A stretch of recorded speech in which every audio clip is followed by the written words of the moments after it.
आज कृष्ण जन्माष्टमी है। जब कृष्ण की बात की जाती है तो उनके बारे में कई गलतफहमियां सामने आती हैं। जब हम कृष्ण कहते हैं तो ज़्यादातर लोग बस मक्खन, लड़कियों और बांसुरी के बारे में सोचते हैं। हाँ, लेकिन हमें समझना चाहिए कि मक्खन में उनकी रुचि सिर्फ 6 या 8 साल की उम्र तक ही थी और लड़कियों का साथ सिर्फ 16 की उम्र तक था। 16 की उम्र में जब उनके गुरु सांदीपानी ने ये समझाया कि उनके जीवन का उद्देश्य क्या है, सबसे पहले उन्होंने वृंदावन छोड़ दिया और कभी वापस नहीं गए। कभी वापस नहीं गए, ना तो अपने रिश्तेदारों से मिलने, ना ही वहां के लड़के लड़कियों से मिलने। वहीं उसका अंत हो गया। 16 की उम्र में वो चले गए। जब वो जा रहे थे, आज जब हम कृष्ण कहते हैं तो हम राधे कृष्ण कहते हैं।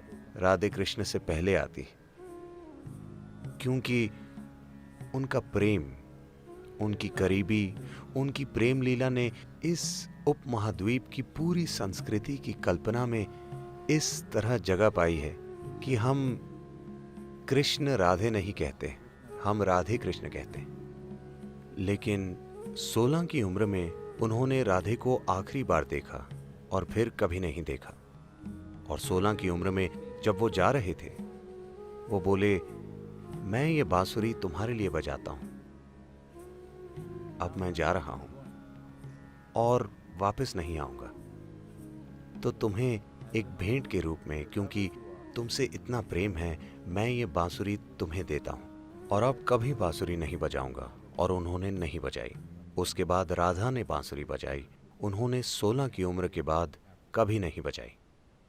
16 से 21 की उम्र तक वो ब्रह्मचारी की तरह जिए। उन्होंने संन्यास ले लिया, ब्रह्मचारी की तरह जिए, जबरदस्त साधना की।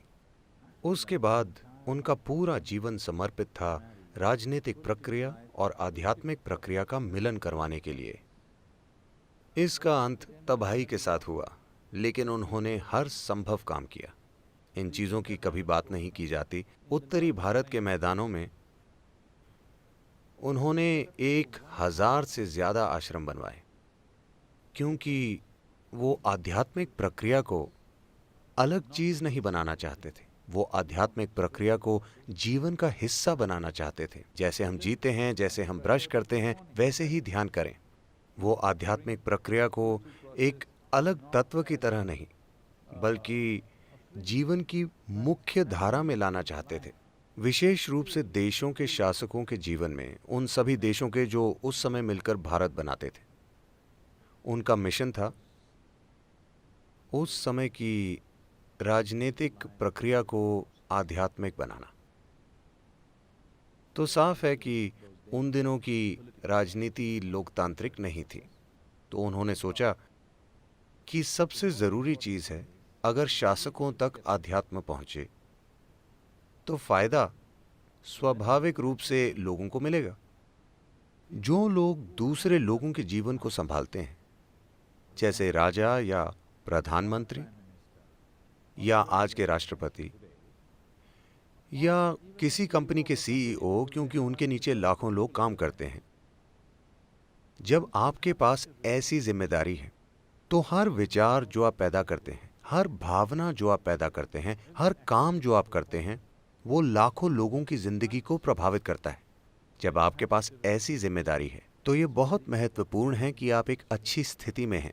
आप क्या सोचते हैं, क्या महसूस करते हैं, वो एक ऐसे भीतरी स्थान से आना चाहिए जो लोगों की खुशहाली के लिए काम करे। अगर मैं एक सीमित नजरिए से जीवन को देखता हूँ तो हर विचार जो मैं पैदा करता हूँ, हर भावना जो मेरे अंदर है, उससे लोगों का जीवन बर्बाद होगा।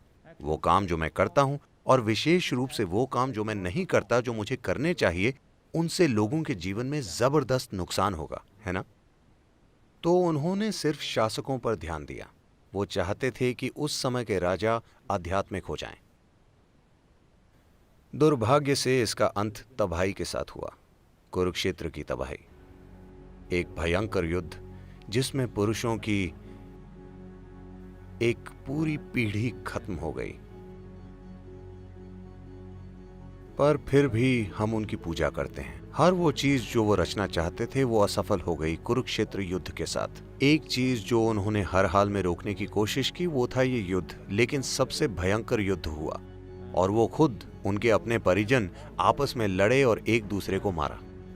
पर हम उन्हें भगवान कहते हैं क्योंकि इस सब के बीच वो आनंदित थे, वो अछूते थे। एक भयंकर सच्चाई, एक भयंकर नाटक से जो उनके आसपास हो रहा था, पर फिर भी अछूते। इसीलिए हम उन्हें भगवान कहते हैं। ये आप भी कर सकते हैं, है ना? आप दुनिया में सबसे सफल बनेंगे या नहीं, ये कई सच्चाइयों पर निर्भर है। पर क्या आप एक सफल मनुष्य हैं? मतलब आप अपना जीवन जागरूक होकर चला सकते हैं, या जब जीवन आपको परेशान करेगा तो आप एक जानवर बन जाएंगे? यही सवाल है।